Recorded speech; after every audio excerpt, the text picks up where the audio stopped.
అందరికీ నమస్తే. అందరూ బాగున్నారా? మా అమ్మ చేసిన వెరైటీస్లల్లా chicken curry, mutton curry, bagara rice అయితే మస్తు ఉంటుందబ్బా.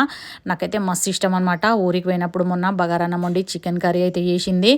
ఇక్కడ ఎల్లమ్మ దగ్గరనైతే నైవేద్యం పెట్టి దండం పెడుతుంది. ఈ చికెన్ కర్రీ మా అమ్మ సింపుల్గా ఎట్లా చేస్తుందో చూపిద్దామని వచ్చేసినబా.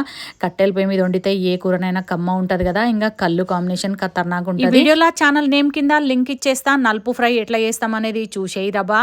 ఇంకా చికెన్ కర్రీ కట్టెల పొయ్యి మీద అయితే ఖతర్నాక్ కుదురుతుంది. ఇంకా ఊరికి పోతే ఏ కూర వండినా కమ్మగానే ఉంటుందబ్బా. ఇంకా ఈ సౌట నీళ్ళకైతే మస్తు టేస్ట్ అనిపిస్తుంది. ఆకలి కూడా ఊకైతుంది. పొద్దుకు 4 సార్లు తినబోద్దు అవుతుంది. ఒకసారి చికెన్ అయితే స్కిన్ తోటి ఇట్లనే కాల్చిపిచ్చి తీసుకొచ్చి వండుకోరా. మనమే వండుకొని తింటే ఏం బాగుంటుంది. అప్పుడప్పుడు ఇట్లా అమ్మ వండి పెడితే తింటే ఆ సుఖం వేరే కదా. ఇంకా ఉల్లిగడ్డలు, అల్లం వెల్లిపాయ పేస్ట్ కూడా మంచిగా ఫ్రై అయినాక చికెన్ వేసేసుకొని పసుపు కూడా వేసేసుకొని ఒక 10 నిమిషాలు మగ్గించుకోరా. మా అమ్మ అయితే అన్ని ఇన్స్టెంట్గా వేస్తుంది. చూస్తారు కదా, టమాటా ముక్కలు కూడా కట్ చేసేస్తుంది. ఉప్పు, కారం, గరం మసాలా పొడి అన్ని వేసేసి చాలా మంది అయితే గంటలు ఉడకబెడతారబ్బా చికెన్ కర్రీ. ఇంకా జరంతా ఎసరు పోసుకొని ఒక 15 నిమిషాలు ఉడికించుకుంటే కర్రీ అయితే రెడీ అయిపోతుంది.